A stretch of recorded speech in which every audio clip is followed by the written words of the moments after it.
ಈ ಸರ್ಕಾರಕ್ಕೆ ಮಾದರಿ ಈ ಸೂರಪ್ಪ, ಶ್ರೀಮಂತ ಸೂರಪ್ಪ.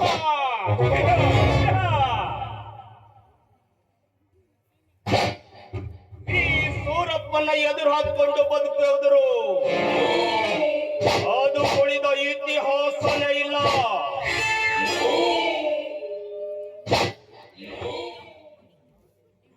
ದುಡ್ಡಿನ ದಾಹದಲ್ಲಿ ಬೆಂದು ಬೆಂಡಾಗುತ್ತಿರುವ ಅಮಾಯಕರಿಗೆ ಬಡ್ಡಿ ಸಾಲ ಕೊಟ್ಟು ಬಡ್ಡಿಗೆ ಚಕ್ರ ಬಡ್ಡಿ ಸೇರಿಸಿ ಒಂದು ವೇಳೆ ಅವರಿಗೆ ಸಾಲ ತೀರಿಸಲು ಸಾಧ್ಯವಾಗದೆ ಹೋದ್ರೆ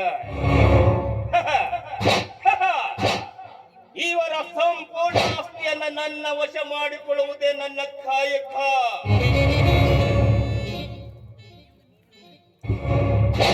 ನಾನು ಇಷ್ಟರ ಮಟ್ಟಿಗೆ ಬೆಳೆಯಬೇಕಾದ್ರೆ ಅದೆಷ್ಟೋ ಕಷ್ಟಪಟ್ಟಿದ್ದೇನೆ.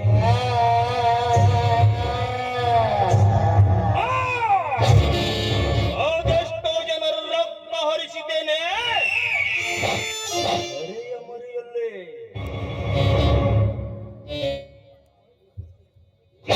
ಮೃತ್ಯು ಲೋಕದ ಸುಳಿಯಲ್ಲಿ ಸಿಕ್ಕರೆ ಸಾಕು, ಪರಲೋಕಕ್ಕೆ ಕಳಿಸದೆ ಬಿಡುವನಲ್ಲ ಈ ಸೂರಪ್ಪ.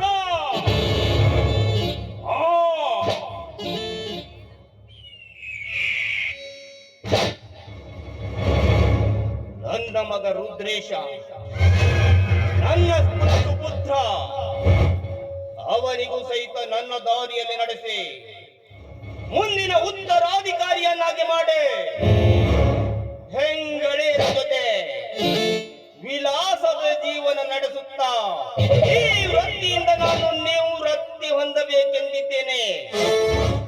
ಇದು ನನ್ನ ಆಶಯ.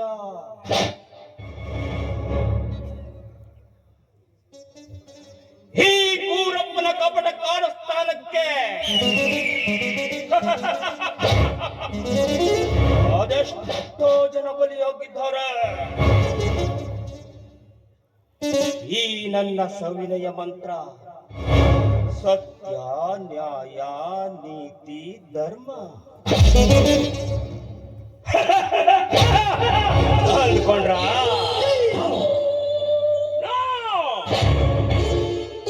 ಸುಳ್ಳು, ಅನ್ಯಾಯ, ಅನೀತಿ, ಅಧರ್ಮ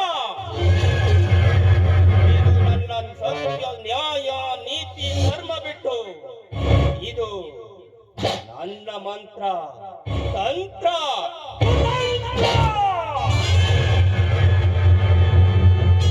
ಈ ಸೂರಪ್ಪ ತನ್ನ ಸ್ವಾರ್ಥ ಸಾಧನೆಗೋಸ್ಕರ